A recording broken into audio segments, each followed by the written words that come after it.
1970년 8월 24일 닉슨 대통령 특사로 스피로 애그뉴 부통령이 주한미군 감축 문제를 협의하기 위해 방한했다.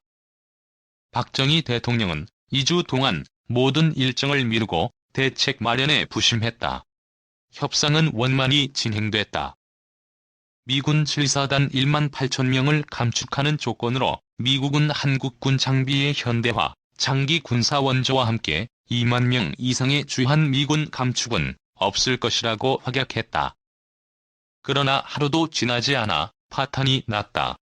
8월 26일 애그뉴 부통령은 한국군 현대화가 완성되는 향후 5년 이내에 주한미군을 완전히 철수할 것이라고 밝혔다. 처절한 배신감을 느낀 박 대통령은 미국 측 방침에 일리 일비하지 말자. 자주국방만이 살 길이라고 강조하며 대안을 모색하기 시작했다.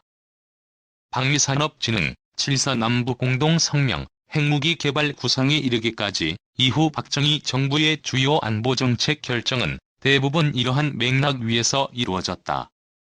주한미군 감축, 철수 문제가 다시 쟁점으로 떠오르고 있다.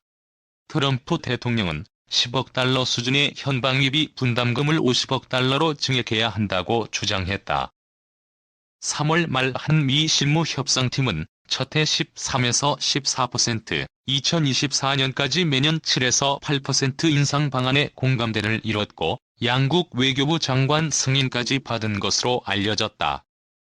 그러나 트럼프 대통령이 이를 거부하면서 협상은 다시 교착 상태에 빠졌다. 전문가들 대부분은 트럼프 행정부의 일방적 감축 혹은 철수가 쉽지 않을 것이라고 판단한다. 미국 의회가 제정한 국방수권법에서 주한미군 병력을 2만 8천 명 이하로 감축하는 경우에는 사전에 의회 동의를 받도록 규정하고 있기 때문이다. 민주, 공화 의원들이 초당적으로 주한미군의 철수나 감축에 반대하고 있음도 분명하다. 특히 바이든 후보는 주한미군을 계속 주둔시키겠다는 언급을 명확히 하고 있다. 하지만 낙관하기는 이르다. 우선 트럼프 대통령의 거래주의적 대외 정책에 찬동하는 미국 유권자 수가 적지 않다. 이들은 한국, 독일, 일본 같은 부유한 국가들이 안보를 위해 미국에 무임승차하고 있다고 믿는다. 트럼프는 대선 국면에서 이러한 프레임을 한층 강조할 것이고 독일에서의 감군 조치는 그 시작이라고 할 수 있다. 닉슨 센터를 중심으로 하는 정통 현실주의자들도 주한미군, 특히 지상군 철수를 적극 지지하고 있다. 북한이 전술 핵과 다수의 단거리 탄도미사일을 보유한 상황에서 대규모 미군 병력을 평택기지 한 곳에 주둔시킨다는 건 자살행위나 다름없다는 시각이다.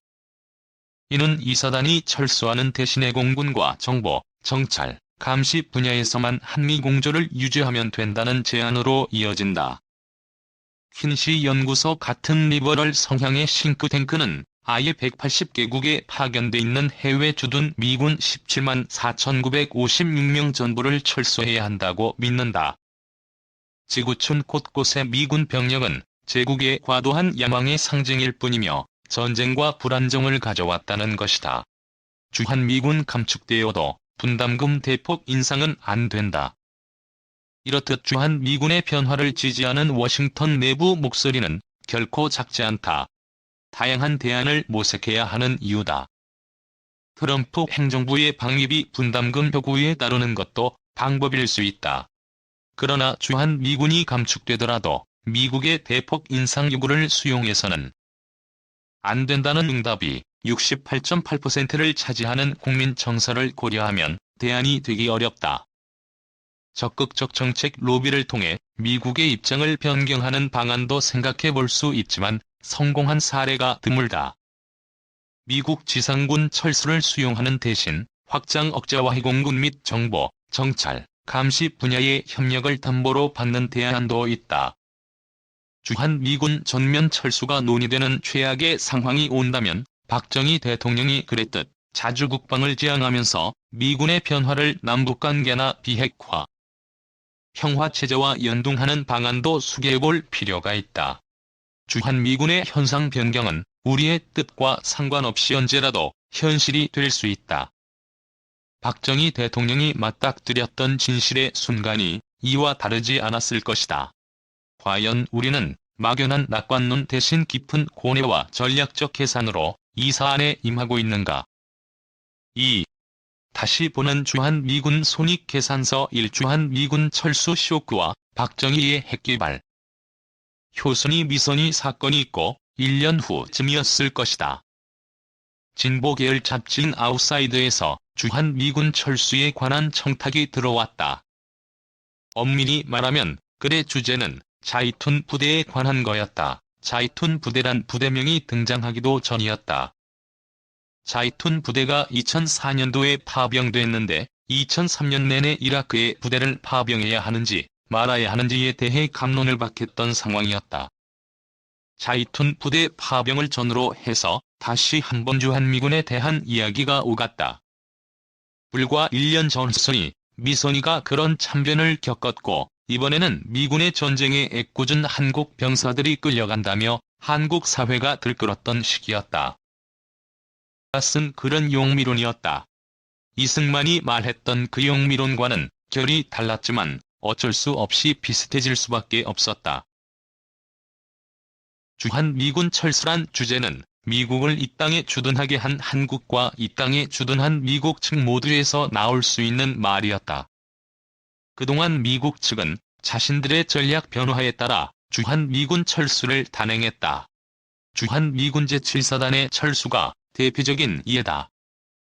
제7사단의 철수는 당시로서는 충격과 공포 그 자체였다. 7사단 철수에 대한 논의가 진행되던 와중에 미국은 핑퐁 외교를 통해 중국과 수교를 발표했고 뒤이어 월남이 패망했다. 화무시비롱이라고 해야 할까? 한국과 미국의 외교관계 역사 중 한국의 발언권이 가장 강했던 시기가 1960년대 중반부터 1970년대 초까지였다. 바로 월남 파병이었다. 한국군이 월남전에 참전하던 시기 한국은 대미 외교에서 큰소리를 치며 대등하게 이야기할 수 있었다. 그러나 월남 패망 이후 외교 관계는 예전의 그 시절, 아니 그보다 더 나빠졌다. 닉슨 시절 발표된 닉슨 독트린에 따라 1971년 3월 주한미군 7사단 병력 2만여 명이 철수했다.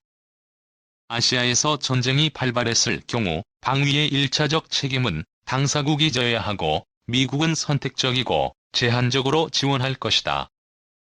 닉슨 독트린은 한국 정부를 패닉 상태로 빠져들게 만들었다.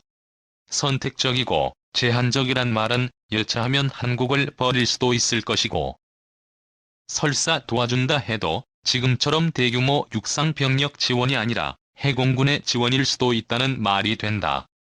주한미군 철수는 한국 사회를 완전히 뒤바꿔 놓았다. 남아있는 미군들을 붙잡기 위해 기지촌 정화 사업을 펼쳐야 했고 미군 위안부들은 페니실린 쇼크로 죽어나가야 했다.